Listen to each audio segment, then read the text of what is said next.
আসসালামু আলাইকুম, স্বাগতম জানাচ্ছি মুসলিম বিশ্বসহ সকল আন্তর্জাতিক অঙ্গনে সর্বশেষ খবরে জানিয়ে দিচ্ছি সংবাদ শিরোনাম। নেতানিয়াহুকে গ্রেপ্তারের ঘোষণা যুক্তরাজ্যের। এবার পারমাণবিক বোমার উৎপাদন বাড়াচ্ছেন ইরান। জানিয়ে দিচ্ছি সিরিয়ায় ইসরায়েলি বিমান হামলায় হিজবুল্লাহর কমান্ডার নিহত। এদিকে উত্তর গাজায় 15 ইসরায়েলি সেনাকে হত্যার দাবি হামাসের। এরপরে থাকছে লেবাননে ইসরায়েলি হামলায় হাসপাতালের পরিচালক সহ আরও 6 স্বাস্থ্যকর্মী নিহত। একই সঙ্গে জানিয়ে দিচ্ছি ইসরায়েলি 6 সৈন্যের আত্মহত্যা। এবং সর্বশেষ থাকছে ইসরায়েলের হামলায় লেবাননে 24 ঘন্টায় নিহত হয়েছে অর্ধশতাধিক। এতক্ষণ শুনছিলেন সংবাদ শিরোনাম, এবার বিস্তারিত। এবার নেতানিয়াহুকে গ্রেপ্তারের ঘোষণা করেছে যুক্তরাষ্ট্র। মানব অধিকার বিরোধী ও যুদ্ধ অপরাধের অভিযোগে অভিযুক্ত ইসরায়েলি প্রধানমন্ত্রী বেনিয়ামিন নেতানিয়াহুকে গ্রেপ্তারের ঘোষণা দিয়েছে ব্রিটিশ সরকার। ইসরায়েলের প্রধানমন্ত্রী ও তার সাবেক প্রতিরক্ষা মন্ত্রী ইয়োভ গ্যালান্টের বিরুদ্ধে আন্তর্জাতিক অপরাধ আদালত আইসিসি গ্রেপ্তারি পরোয়ানা জারির পর যুক্তরাষ্ট্রের পক্ষ থেকে এমন ঘোষণা দেয়া হয়েছে। আইসিসির মোট সদস্য 124টি দেশ, যুক্তরাজ্য ও এর অন্যতম সদস্য। ব্রিটিশ সরকার জানিয়েছে ওয়ান্টেড ম্যান নেতানিয়াহু যদি যুক্তরাজ্যে আসে তাহলে তাকে গ্রেফতার করা হবে। ব্রিটিশ প্রধানমন্ত্রী কেয়ার স্টারমারের মুখপাত্র বলেন, আমি নির্দিষ্ট কোনো মামলা নিয়ে কথা বলবো না। ব্রিটেনের অভ্যন্তরীণ ও আন্তর্জাতিক আইন মেনে চলার বাধ্যবাধকতা রয়েছে, তাই সবসময় তা মেনে চলবে। এর আগে অপর এক ব্রিটিশ মুখপাত্র আরও কঠোর ভাষায় এই প্রশ্নের জবাব দিয়েছেন। তিনি বলেন, আমরা আন্তর্জাতিক আদালতের স্বাধীনতাকে স্মরণ করি, কারণ এই আদালত পৃথিবীর সবচাইতে গুরুতর অপরাধ ও আন্তর্জাতিক বিষয়বলি নিয়ে তদন্ত ও বিচার করার আন্তর্জাতিক প্রতিষ্ঠান। পারমাণবিক বোমার উৎপাদন বাড়াচ্ছে ইরান। আন্তর্জাতিক আণবিক শক্তি সংস্থার আইএএ বোর্ড অফ গভর্নরের ইরান বিরোধী প্রস্তাব পাশের প্রতিরক্ষায় ইউরেনিয়াম সমৃদ্ধকরণের জন্য উল্লেখযোগ্য সংখ্যক নতুন সেন্ট্রিফিউজ বসাচ্ছে তেহরানের পরমাণু শক্তি সংস্থা। গত 21শে নভেম্বর আইএএ এর বোর্ড অফ গভর্নর্স পশ্চিমা দেশগুলোর একটি প্রস্তাব গ্রহণ করেছে। প্রস্তাবে ইরানের পারমাণবিক কার্যকলাপের সমালোচনা করা হয়। খবর এএপি। বাস্তব অনুযায়ী আইএইকে 2025 সালের বসন্তের মধ্যে ইরানের পরমাণু কর্মসূচি নিয়ে বিস্তারিত প্রতিবেদন তৈরি করতে হবে। ইরান এই প্রস্তাবকে রাজনৈতিক উদ্দেশ্য প্রণোদিত, অবাস্তব ও হিতে বিপরীত পদক্ষেপ বলেও অভিহিত করেছেন। ইরানের বিভিন্ন পর্যায়ের বিশেষায়িত সংস্থাগুলো এর আগেও সতর্ক করে বলেছেন, ইরানের সঙ্গে যে কোনো ধরনের সাংঘর্ষিক ব্যবস্থা গ্রহণ করা এবং অবৈধ রাজনৈতিক উদ্দেশ্য প্রণোদিত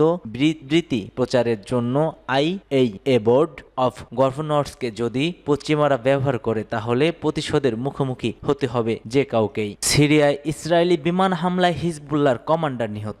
মার্কিন সংবাদ মাধ্যম দাবি করছে, সিরিয়ায় সাম্প্রতিক বিমান হামলায় ইসরায়েলি সামরিক বাহিনী হিজবুল্লাহর একজন সিনিয়র কমান্ডারকে হত্যা করা হয়েছে, যিনি 2007 সালে ইরানকে মার্কিন সেনাদের উপর হামলার পরিকল্পনা করতে সহায়তা করেছিল বলে জানা গেছে। এক প্রতিবেদনে এ খবর দিয়েছে আল জাজিরা। নাম প্রকাশে অনিচ্ছুক এক মার্কিন প্রতিরক্ষা কর্মকর্তা উদ্ধৃত দিয়ে এনবিসি নিউজ জানিয়েছে, আলী মুসা দাগদুক, যিনি মার্কিন সেনাদের উপর কারবালার অভিযানে প্রথম এবং প্রধান ভূমিকা পালন করেছিলেন, যেখানে নিরাপত্তা দলের ছদ্মবেশে যোদ্ধারা একটি ঘাঁটিতে প্রবেশ করেছিল, গুলি চালায় এবং 5 মার্কিন সৈন্যকে হত্যা করেছিল। ঊর্ধ্বতন প্রতিরক্ষা কর্মকর্তা এনবিবিসিকে বলেছেন, কখন বা কোথায় সিরিয়ায় হত্যাকাণ্ড সংঘটিত হয়েছে তা তাৎক্ষণিকভাবে স্পষ্ট নয়, বা এটি বিশেষভাবে দাগদুককে লক্ষ্য করেছে কিনা তা স্পষ্ট হয়নি।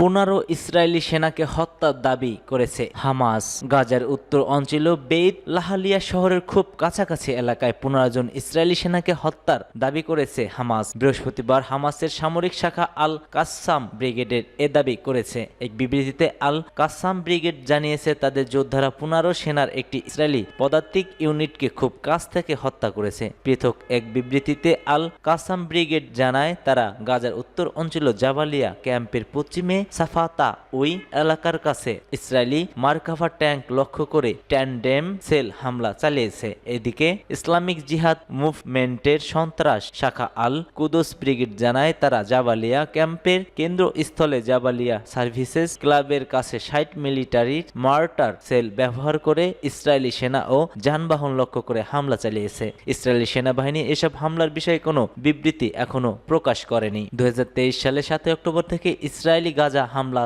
চালায় গাজা ভিত্তিক স্বাস্থ্য কর্তৃপক্ষ তথ্য মতে ইসরায়েলি হামলায় এখন পর্যন্ত 44,000-এর বেশি মানুষ নিহত হয়েছে। ঘর ছাড়া হয়েছে হাজার হাজার ফিলিস্তিনি। লেবাননে ইসরায়েলি হামলায় হাসপাতালে পরিচালক সহ আরো 6 স্বাস্থ্যকর্মী নিহত হয়েছে। লেবাননের বালবেক হারমেল প্রদেশের বৃহত্তম হাসপাতাল দার আল আমাল হাসপাতালের কাছে মারাত্মক বিমান হামলা চালিয়েছে ইসরায়েল। দেশটির স্বাস্থ্য মন্ত্রণালয় জানিয়েছে, এই হাসপাতাল যেটি ইসরায়েলে অব্যাহত হামলার মধ্যেও গুরুত্বপূর্ণ স্বাস্থ্য পরিষেবা প্রদান করেছে। লেবাননের যুদ্ধবিরতি প্রচেষ্টার মধ্যে এই হামলা চালালো ইসরায়েল। এক প্রতিবেদনে এ খবর দিয়েছে আহরাম নিউজ। লেবাননের স্বাস্থ্য মন্ত্রণালয়ের বিবৃতিতে বলা হয়েছে, কাপুরুষ শোষিত ইসরায়েল হামলায় হাসপাতালের পরিচালক ডক্টর আলী আল্লাম এবং তার 6 স্বাস্থ্যকর্মী নিহত হয়েছে। এতে বলা হয়, চিকিৎসা কর্মী এবং স্বাস্থ্যসেবার বিরুদ্ধে এটি ক্রমাগত ইসরায়েলি আগ্রাসনে। লেবাননের গণমাধ্যম জানিয়েছে, কোনো সতর্কতা ছাড়াই এই হামলা চালিয়েছে দখলদার বাহিনী। মন্ত্রণালয় আল্লামের মৃত্যুকে একটি মহা ক্ষতি বলে বর্ণনা করেছে এবং প্রাদেশিক গভর্নর বাসাইর খোদ দোর এক্স পোস্টে বলেছে, আল্লামা ছিলেন বালবেকের শ্রেষ্ঠ নাগরিকদের একজন। এবার 6 ইসরায়েলি সেনার আত্মহত্যা।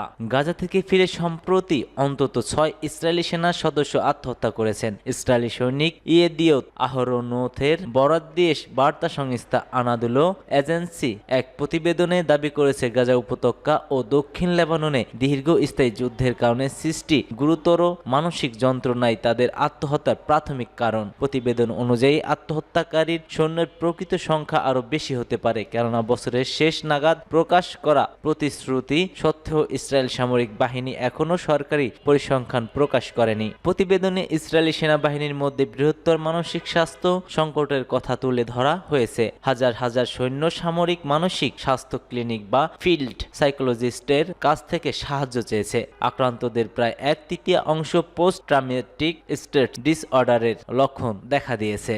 ইসরায়েলের হামলায় লেবাননে 24 ঘন্টায় নিহত হয়েছেন 59 জন। ইসরায়েলের বিমান ও স্থল বাহিনীর অভিযানে লেবাননের বিভিন্ন এলাকায় গত 24 ঘন্টায় নিহত হয়েছে 59 জন। এছাড়া আহত হয়েছে আরো 112 জন। এক বিবৃতিতে এ তথ্য জানিয়েছে লেবাননের স্বাস্থ্য মন্ত্রণালয়, খবর আল জাজিরা। বিবৃতিতে বলা হয়েছে, সর্বশেষ এই হতাহতের ঘটনার পর ইসরায়েলি বাহিনীর হামলায় গত 1 বছরে লেবাননের মোট নিহতের সংখ্যা 3000 ছাড়িয়েছে এবং আহতের সংখ্যা প্রায় 16,000। ইসরায়েলের উত্তর অঞ্চল সীমান্তের অপর প্রান্তে লেবাননের দক্ষিণ অঞ্চল। এই দক্ষিণ অঞ্চলেই বিশ্বের বৃহত্তম সশস্ত্র ইসলামী রাজনৈতিক গোষ্ঠী হিজবুল্লাহর প্রধানটি। গোষ্ঠীর অধিকাংশ গুরুত্বপূর্ণ সামরিক স্থাপনার অবস্থান এখানে। ইরানের প্রত্যক্ষ সমর্থন ও মতে 1985 সালে প্রতিষ্ঠিত হিজবুল্লাহ জন্মলগ্ন থেকে ইসরায়েল রাষ্ট্রকে ধ্বংসের জন্য প্রতিশ্রুতিবদ্ধ। প্রতিষ্ঠার পর থেকে বিগত দশকগুলোতে সীমান্ত অঞ্চলে ইসরায়েলের সঙ্গে বিভিন্ন সংঘাতে জড়িয়েছে হিজবুল্লাহ। তবে উভয় পক্ষের সংঘাত গুরুতর রূপ নিয়েছে 2023 সালের 7 অক্টোবর গাজায় ইসরায়েলি বাহিনীর অভিযান শুরু হওয়ার পর থেকে। স্বাস্থ্য মন্ত্রণালয়ের তথ্য অনুযায়ী সেপ্টেম্বরে ইসরায়েলি বিমান বাহিনী অভিযান শুরুর পর থেকে এ পর্যন্ত লেবাননের বাড়িঘর ছেড়ে নিরাপদ স্থানে পালিয়ে যেতে বাধ্য হয়েছেন 10 লাখেরও বেশি মানুষ। ভালো নেই ইসরায়েলও, তারা সবসময় রয়েছে আতঙ্কে। যেমন নেতানিয়াহুর বাড়িঘর ছেড়ে এখন আশ্রয় নিয়েছেন মার্কাভা ট্যাঙ্কের মধ্যে।